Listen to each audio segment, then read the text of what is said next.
E dando sequência à estruturação do time de trabalho, na aula de hoje a gente vai falar sobre o cartório de notas. É um personagem importantíssimo na nossa atividade. Eu tenho aqui na minha cidade 2 cartórios de notas que me atendem e que eu desenvolvi parceria. E aí, pensando tanto na estruturação do curso aqui quanto das mentorias, sobre os parceiros-chave, né, que a gente encontra lá no plano de negócio, eu cheguei à conclusão que esse é um dos parceiros muito relevantes aqui no nosso trabalho. Como eu disse, aqui não está por ordem de importância, né? A gente vem falando dos parceiros, né, e das pessoas que vão fazer parte do nosso time, meio que dentro de um processo em que as coisas vão acontecer. Mas o cartório de notas, eu recomendo muito que vocês façam a experiência de visitar um cartório de notas na cidade de vocês, que é o cartório que vai fazer as escrituras, tá? Então, o cartório de notas, você pode fazer a escritura de um imóvel em qualquer cartório de notas, não precisa nem ser na sua cidade, tá? Ao contrário do cartório de registro de imóveis, em que você está preso naquele cartório. O cartório de registro de imóveis, ele atende uma comarca, tá? Então ele atende uma grande região no entorno dele, em que não pode haver outro cartório de registros. Então o cartório de registro ele fica inserido numa região e ele mantém o registro de propriedade dos imóveis no entorno dessa região onde ele atua, tá? E é um único responsável ali por fazer esse trabalho.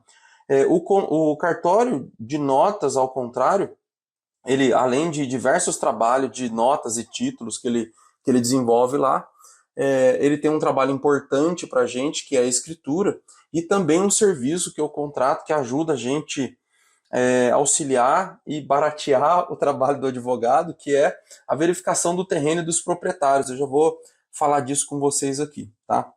Então, dentro dessa nossa proposta de jogar enquanto ainda estamos fora do jogo, eu proponho para vocês buscar um cartório de notas, tá? E entender com eles como que funciona a atividade do cartório de notas. Provavelmente na sua cidade você deve ter mais de um cartório de notas, então visite mais de um, tá? Eu hoje trabalho aqui especificamente com 2 cartórios de notas na minha cidade, tá? Tenho o WhatsApp das pessoas que me atendem lá e já assinei a documentação em horários que a gente teve que combinar por falta de agenda mesmo. E isso facilita muito quando você tem uma proximidade com o cartório, tá? Além da gente ganhar uma bagagem, experiência muito grande, agendando reuniões de dúvidas no cartório de notas sobre as escrituras, né? Você também pode fazer isso no cartório de registro, tá? O pessoal do cartório de registro atende a gente muito bem lá com relação às dúvidas de matrícula, processos de incorporação. Faça essa experiência aí com relação ao cartório de registro de imóveis. Finalizando aqui o roteiro do cartório de notas, eu vou falar um pouquinho do cartório de registro com vocês, tá? Via de regra, o que nós vamos buscar lá no cartório de notas? Que tipo de relacionamento, que tipo de serviço que eu tenho com o cartório de notas? Basicamente, a contratação de escritura de compra e venda, a escritura de permuta por unidade futura, a escritura de permuta financeira, que pode ser uma escritura com cláusula resolutiva, já vou explicar o que significa, e por último, uma escritura de dação em pagamento. Tá? Então, são os diversos tipos de escritura que a gente pode utilizar aqui no nosso negócio. O que vem a ser a escritura de compra e venda, tá? Quando a gente elabora lá um contrato de compra e venda, esse contrato de compra e venda, ele pode ser, se ele for feito da maneira correta, né, por um advogado especialista em direito imobiliário, e tudo que a legislação pede estiver nesse contrato de compra e venda, ele pode ser simplesmente transcrito em uma escritura. Então, é interessante ir lá no cartório de notas conversar, entender como funciona esse processo, para entender como funcionam os diversos formatos de contrato que serão convertidos em escritura. E a escritura nada mais é do que o contrato particular tornado público dentro do cartório com as verificações de propriedade. Porque, e esse é o risco de quem compra imóvel só com contrato, o pessoal chama de contrato de gaveta, né? Só com contrato de gaveta.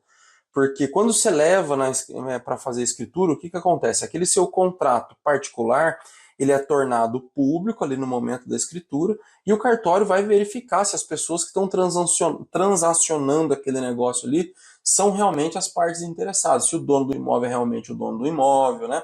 Se não tem nenhum problema, enfim.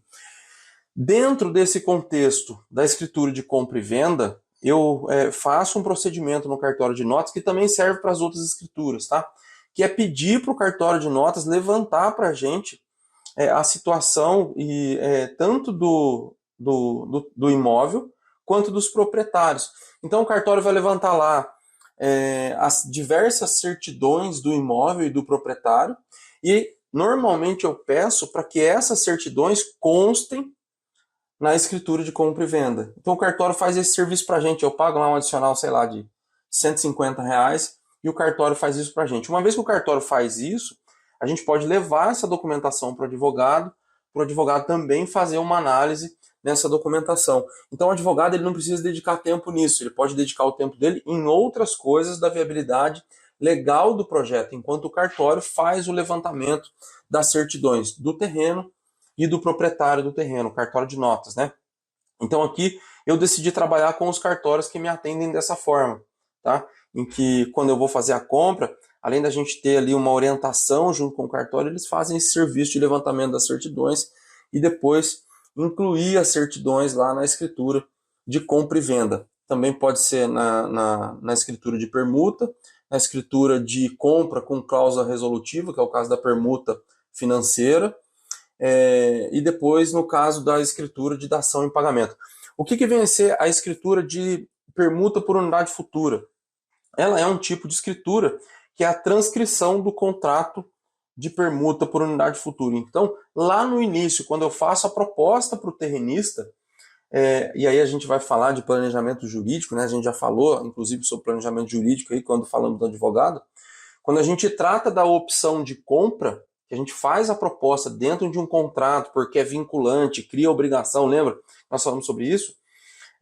O contrato de opção de compra tem que apontar o seguinte: olha, se esse projeto for viável, esse contrato de opção de compra será convertido em um contrato de permuta por unidade futura, tratando da permuta, tá?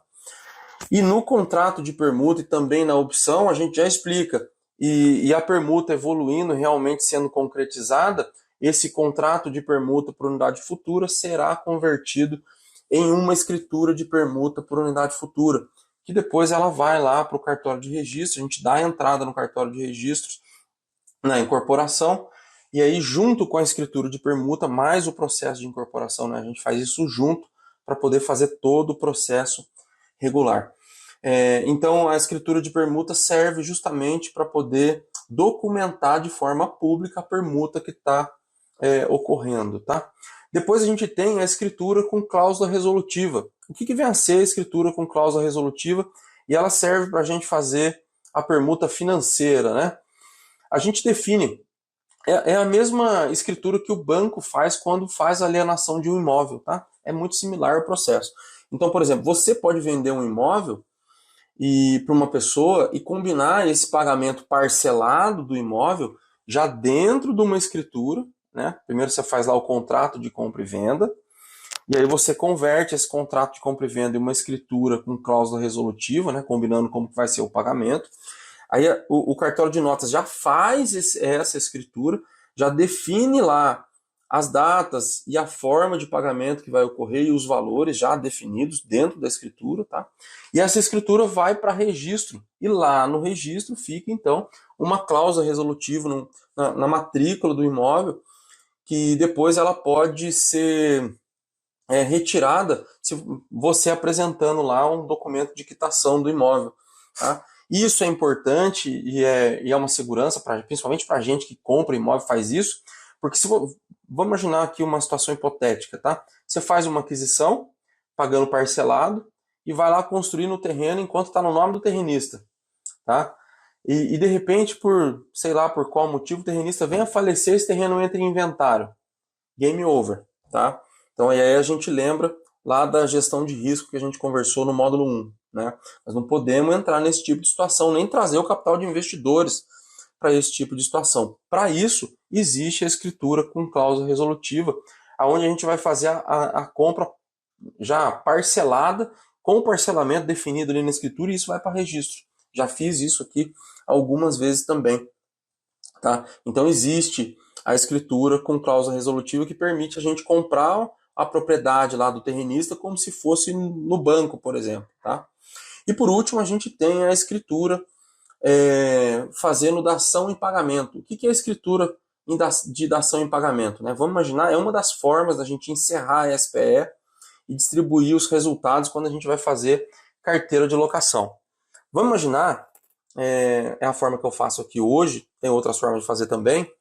Eu encerrei uma SPE agora e preciso fazer a distribuição dos imóveis para os investidores, para cada um, né, ter o seu imóvel lá no seu nome, com escritura, matrícula de propriedade, né, dele, dentro da sua carteira de locação. O que a gente faz? A empresa encerra, a gente vai ter o patrimônio dentro da empresa, que são os imóveis, né, porque a gente faz o processo de legalização dos imóveis no cartório, e aí cada imóvel vai ter uma matrícula, e por enquanto não tem a distribuição, esses imóveis pertencem à SPE, tá? É da SPE, mas a SPE vai ser encerrada. Então, quando a SPE é encerrada, a gente tem que fazer a distribuição do patrimônio, do resultado para os investidores. Se não tem mais recurso nenhum no caixa, o que a SPE tem nesse momento vai ser os apartamentos, por exemplo, tá? Como que a gente faz essa distribuição? Através de uma escritura de dação em pagamento. Então a gente faz o pagamento do investidor no mesmo valor que ele fez as capitalizações através de uma escritura de dação em pagamento. E por que dação em pagamento? Porque o investidor, durante o tempo que a SPE estava operando e executando a obra do prédio, o investidor fez, é como se ele estivesse emprestando dinheiro para uma outra pessoa, fazendo as capitalizações lá dentro da empresa. Né? A gente vai ter um momento de falar da SPE, mas adiantando aqui. Então a SPE é uma pessoa jurídica e o investidor é uma pessoa física. Então você tem uma pessoa aqui, jurídica, que tem o recurso de uma pessoa física. E se ela vai encerrar as atividades dela, esse resultado aqui precisa ser distribuído entre os sócios. Nesse caso, a gente faz uma escritura de dação em pagamento no momento em que a gente dissolve a SPE para poder devolver o imóvel para o investidor. Se você tiver mais de um investidor por imóvel, você pode incluir mais de um investidor naquela escritura de dação em pagamento, tá? Então, esses são basicamente os serviços que você vai encontrar num cartório de notas. E por que eu recomendo você buscar um cartório de notas, né? E agora que a gente está chegando no final, a gente tem mais um profissional aqui para falar ainda, mas para a gente poder arredondar aqui a história. Porque você deve buscar esse cartório de notas, entender se ele faz esses tipos de escritura, porque não são todos os cartórios de notas que fazem, tá? Se ele faz escritura de permuta, se ele faz escritura de dação em pagamento, se ele faz escritura com cláusula resolutiva, se ele levanta as certidões do terreno e do proprietário do terreno para poder incluir essas certidões na escritura. Então, se ele faz esse pacote de serviços, tá? E é de interesse do cartório de notas que você vire cliente recorrente deles, porque o cartório de notas tem concorrente, diferente do cartório de registro de imóveis, que a gente já vai falar que não tem concorrente. Ele trabalha, o cartório de nota, o cartório de registro, né, trabalha por comarca. Então, cada comarca tem seu cartório de registro, você é obrigado, se você compra um imóvel naquela comarca, você é obrigado a fazer o registro naquele cartório de registro. Diferente do cartório de notas, que vai tornar o contrato particular público e verificar as pessoas e o bem envolvido na escritura. Tá? O cartório de notas tem competição. Então, para eles, é interessante, de repente, dedicar esse tempo com você.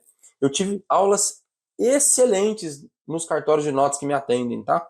Eu tive aula, por exemplo, geralmente o cartório de notas tem um advogado do cartório, em que você pode tentar agendar uma consulta para poder falar sobre isso. Então, eu sou empreendedor, estou entrando agora na construção, e para o cartório você pode abrir o jogo com relação a isso, porque tudo que eles não querem também é confusão e encrenca lá depois, né? Um trabalho mal feito anteriormente. Eu estou buscando um terreno para empreender, eu gostaria de aí conversar com vocês sobre o tipo de aquisição que eu quero fazer, para entender como que funciona a escritura, para vocês me orientarem como que eu devo fazer o negócio da melhor forma possível. Se for possível, de repente, falar com uma pessoa aí que vai me orientar, ou com o advogado do cartório, né? Agenda a reunião e vai lá. É assim, uma experiência ímpar. Eu já tive verdadeiras aulas em cartório de notas de graça. Né? Pouca gente sabe disso. O cartório de notas está aí justamente os cartórios, né? Para orientar a gente não fazer besteira na hora da aquisição dos imóveis e entender melhor como que funciona as escrituras. Uma dica também é que no cartório de notas que você pode ter, de repente, uma recomendação de advogado especializado em direito imobiliário, tá? Fica essa dica aí. E por que é importante desenvolver o cartório de notas antes da gente avançar para a aquisição do terreno? Para quando você for fazer a aquisição do terreno, você já ter muito claro, desde o início lá, o advogado, o contador, o corretor, os instrumentos, o planejamento jurídico, planejamento contábil e o cartório onde você vai fazer a escritura. Então, numa eventual negociação com o terrenista, meu advogado vai fazer o contrato para a gente, eu preciso das suas informações, eu faço escritura normalmente no cartório tal lá, que faz escrituras, já conhece minha sistemática de trabalho, e lá eu peço para ele levantar, o cartório faz o levantamento de certidões para a gente, eu já peço para levantar as minhas certidões, as suas também, né? E no momento da assinatura da escritura, a gente confere as certidões e assina a escritura. Aí você marca no dia lá com o dono do terreno, o pessoal lê a escritura, todo mundo concorda, assina, e o negócio tá realizado, né? Falando um pouquinho sobre o cartório de registros, tá? Muito importante também consultar o cartório de registro na aquisição de um imóvel. Então, o cartório de registro, como ele trabalha apenas com registro de imóveis e de incorporação, normalmente ele é um cartório mais técnico e tem mais profundidade nas explicações com relação a esses temas, tá? Então, por exemplo, se você quiser saber sobre incorporação e for no cartório de notas, provavelmente eles vão falar lá, te explicar alguma coisa, mas não da maneira que faria um cartório de registros, tá? E a gente pode, e esse é um serviço que o cartório presta, agendar horário para ir lá tirar dúvidas e conversar sobre o processo. Então, faça essa experiência também, além do cartório de notas, agendar horários no cartório de registros para poder tirar dúvidas. E todos esses serviços são gratuitos, tá? Pessoal, a aula de hoje era sobre o roteiro do cartório. Incentivo vocês a trazer um cartório para dentro do seu time, para que você tenha como referência e te ajude no processo aí de aquisição dos terrenos e com os investidores depois aí, né? Deixa aqui para mim nos comentários a experiência que vocês tiveram no cartório. Normalmente a gente tem boas experiências, tá? Deixa aqui também as suas dúvidas para a gente responder. Valeu, obrigado e até a próxima aula.